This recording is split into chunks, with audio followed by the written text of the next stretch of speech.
Ayan.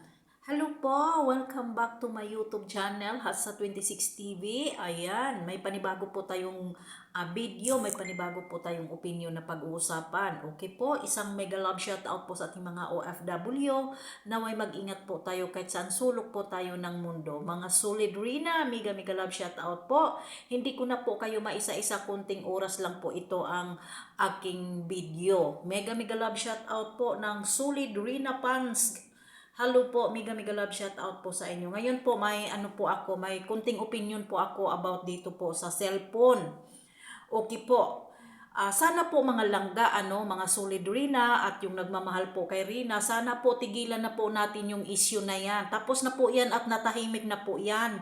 About naman po sa cellphone. Iwasan na po natin na para pong nagbabangayan na po tayo ulit, post dito, post dyan, post ganito. Iwasan na po natin yung ganun. Kasi po nagkaintindihan na po yung Japan Charity Group at doon mismo sa tao na pinagkatiwalaan dyan sa cellphone na yan. Natahimik na po ngayon na naman, nagbabangayan na naman po sa comment section na yan. About sa cellphone na ibinigay po doon sa nanay ni Rina, ni Kuya Jomar. Tapos na po iyan. Nagkaintindihan na po, nag-usap na po si Kuya Jomar at ang founder po ng Japan at yung po ay inexplain na po iyan ni Ate Ruda. Sana po alam nyo po, nagtaka kayo kung bakit po ba kunti na lang po yung views ni Rina. Kasi nga po hindi na po nila naiintindihan kung ano po ang nangyayari at ano po ang totoo kung bakit po ganito kagulo. Hindi po ba pwede na lang na manahimik na lang po tayo, support na lang po ang bawat natin isa sa atin.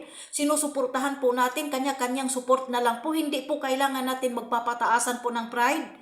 Hindi po ba tayo magkakaisa? Kasi po iisa lang naman po yung ina-idol natin, si Rina lang po. Diba?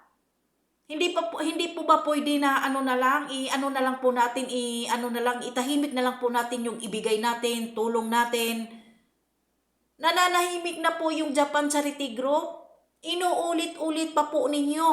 Tapos na nga nag-usap Tapos na nag-usap, nakita na naman po, inulit na naman. Diyos ko po, di kaya nga po nawawalaan ng supporter si Rina dahil po sa mga bunganga natin. Nagtaka po tayo, konti na lang po ang views ni Rina. Kasi nga po tayo po ang gulo-gulo. Gusto po yung hambis na nanahimik na ang issue about sa cellphone. Gusto pa ulit i-trigger ninyo. Kasi nakita na po ninyo yung cellphone nandoon hawak ni Kuya Jomar na binigay doon sa nanay niya. Bakit hindi na lang po natin ayan nakita, yung mata, tingnan na lang natin sa mata, ayan na po pala, isa sa isip na lang po natin, hindi po kailangan i-voice out dito sa social media para i-trigger na lang po ang issue. Diba? Natitrigger na naman po ang issue about sa cellphone. At yung iba pong nag-i-sponsor dyan, ang yayabang. Pwede pa? Pwede po ba talaga? Kung talagang sinusuportahan po natin si Rinang lahat, wala po tayong doon, hindi po tayo kailangan magbangayan, magtulungan na lang po alang-alang po kay Rina, sa pagaling ni Rina. Hindi po kailangan natin makipagkumpetensya or ito ang nabigay namin, ito kami nagpapaaral, ito marami kaming naibigay. Tahimik pwede po ba? Para po magkaisa po tayong lahat. Kaya nga nagkawatak-watak. Magtaka pa po ba kayo kung bakit nawawala ang mga views ni Rina? Humina ang views ni Rina kasi nga nagkakagulo, hindi na po nila maiintindihan kung ano po ba talaga ang nangyayari. Dan dahil din po yan sa atin, tayo lang po ang may gawa kung bakit po humina yung views ni Rina. Kasi nga po, pasikatan. Kung ako, marami akong nabigay, marami akong binigyan, kami nagpaano dyan kay Rina, kami lahat dyan, ganito, ganyan. Hindi po pwede bang manahimik na lang?